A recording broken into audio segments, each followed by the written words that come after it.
Naongelea kuhusu talanta. Hapa duniani kila mtu amepewa talanta zake za kumtumikia Mungu, na Mungu mwenyewe ndiye amekawa. Mwingine amepewa nyingi, mwingine kidogo, na mwingine hata moja. Na hizi talanta ni lazima sifanyiwe kazi. Mtu hawezi akasika talanta yake.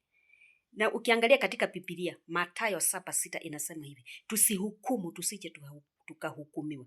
Alafu chini inasema tutaambiaje ndugu zetu, wacha nikutoe katika kipanzi katika jicho lako, na ili hali boriti imejaa kwa jicho, utaonea nini? Yaani mtu ataonea nini kutoa kipanzi kwa jicho la mtu mwingine, na yeye mwenyewe boriti imejaa kwa jicho lake? Yaani ina maana hivi, mtu ataambiaje ndugu yake, wewe unafanya hivi na hivi, na pengine yeye ndio ako makosa mapaya sana kuliko hata ndugu yake? Swali ni hili, pengine mtu mhubiri anaweza kuwa ako na nyumba yake, wanakaa salama, lakini mhubiri anaenda na uhubiri, inafika mahali sasa mama naye anaanza kuleta kisirani. Mhubiri anaenda na uhubiri, mama naye anaanza kuleta kisirani. Alafu inafika mahali Mungu anakawanisha, ama shetani inakawanisha. Sijui ni shetani ama ni Mungu anakawanisha. Mmoja aende, mwingine apaki, ili aendelee na kazi ya Mungu. Utakuta kama ni mama anafanya kazi ya Mungu, msana anampigia kelele. Akifanya kazi ya Mungu, msana anampigia kelele. Mungu anachoka, anakawanisha, anaenda. So, ina maana huyu pastor kama anakaa peke yake, asimtumikie Mungu, asike hiyo talanta, akwe mraia.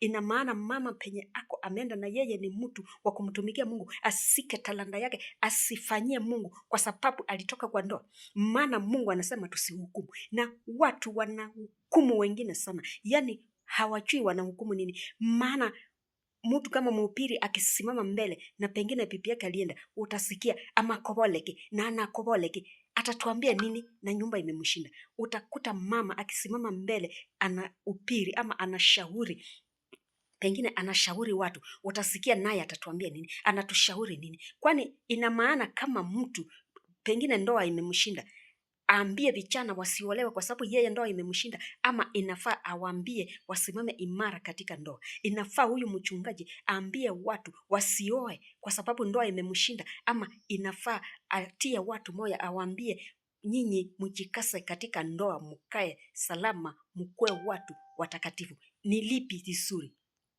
Kwa sababu kukashifu kumekuwa nyingi. Watu wanataka kuangusha talanta za wengine. Yaani hawataki watu watumie talanta zao kwa sababu eti hawako kwa ndoa. Na Mungu mwenyewe ndiye alipeana hizi talanta. Mungu mwenyewe ndiye ana uwezo wa kuweza kusimamisha wasifanye ama wafanye. Maana wanaweza wakasika na kumbe Mungu anasema waendelee. Pengine Mungu ndiye alisababisha wakae peke yao, ama pastor akae peke yake, ama mama akae peke yake, ili neno lake liendelee mbele. Tuwache kuhukumu watu wengine, tuwache kukatia watu wengine. Tuangalie talanta zetu zenye Mungu ametupa sisi wenyewe, tutumikie talanta zetu wenyewe, tusiangalie talanta za watu wengine, maana talanta hasifanani. Kama mtu ni mwalimu, yeye sio mhubiri. Kama mtu ni mhubiri, yeye sio mshauri. Kama mtu ni mshauri, yeye sio mnabii. Kila mtu na talanta zake, na ni lazima mtu atumikie talanta zake, haijalishi ni nini. Mungu mwenyewe ndiye anajua kusimamisha mtu ama sio kusimamisha mtu. Ni Mungu mwenyewe alipeana, na Mungu mwenyewe ana uwezo wa kuambia mtu sasa utasimama. Lakini kuhukumu watu mpaka watu wasike talanta zao, wasifanyie Mungu kazi kwa sababu ya kuweza kukashifiwa, hii sio mzuri. Tutumie talanta zetu vizuri, zetu ambazo tumepewa. Tusiangalie za wengine, tusiangalie mwingine anafanya nini, maana tunaweza hukumu mtu tukafikiria mtu ni mbaya ama ako na dhambi sana, na pengine zetu ndio mbaya sana kuliko za huyo mtu. Tunaweza fikiri watu wenye wako kwa ndoa ndio watakatifu sana, na kumbe yule mwenye hata hayuko na ndoa yake, yule ndio sasa Mungu anampenda sana. Tuwache kuhukumu wengine, na Mungu naye atatubariki ikiwa tutatumia talanta zetu ipasavyo bila kuhukumu wengine. Haleluya.